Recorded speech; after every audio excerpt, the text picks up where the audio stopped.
സ്വകാര്യ ഭാഗത്ത് കംപ്രസർ ഉപയോഗിച്ച് കാറ്റടിച്ചതിനെ തുടർന്ന് ഇതര സംസ്ഥാന തൊഴിലാളിയായ യുവാവ് ഗുരുതരാവസ്ഥയിലായ സംഭവത്തിൽ പ്രതികൾ പിടിയിലായി.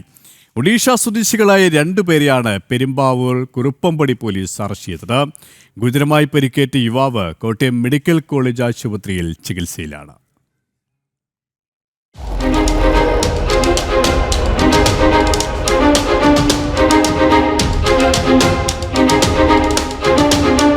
കുറുപ്പംപടി കോട്ടച്ചിറയിലുള്ള സ്വകാര്യ പ്ലൈവുഡ് കമ്പനിയിൽ ബുധനാഴ്ച ഉച്ചയോടെയായിരുന്നു സംഭവം.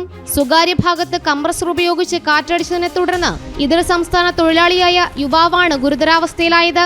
സംഭവത്തിൽ ഒഡീഷ സ്വദേശികളായ പ്രശാന്ത് ബെഹ്റ, ബയാഗ് സിംഗ് എന്നിവരെ പെരുമ്പാവൂർ കുറുപ്പംപടി പോലീസ് അറസ്റ്റ് ചെയ്തു.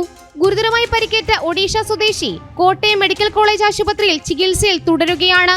ആശുപത്രിയിൽ ചികിത്സയിലുള്ള യുവാവും പ്രതികളും പ്ലൈവുഡ് കമ്പനിയിലെ തൊഴിലാളികളാണ്. ജോലി കഴിഞ്ഞ ശേഷം കംപ്രസർ ഉപയോഗിച്ച് പരസ്പരം ദേഹത്തെ പൊടി കളയുകയായിരുന്നു.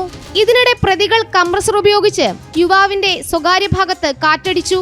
അമിതമായ വായുസമ്മർദ്ദം മൂലം യുവാവിന്റെ കുടലിന് മുറിവേറ്റിട്ടുണ്ട്. കുറുപ്പംപടി പോലീസ് അറസ്റ്റ് ചെയ്ത പ്രതികളെ പെരുമ്പാവൂർ കോടതിയിൽ ഹാജരാക്കി റിമാൻഡ് ചെയ്തു.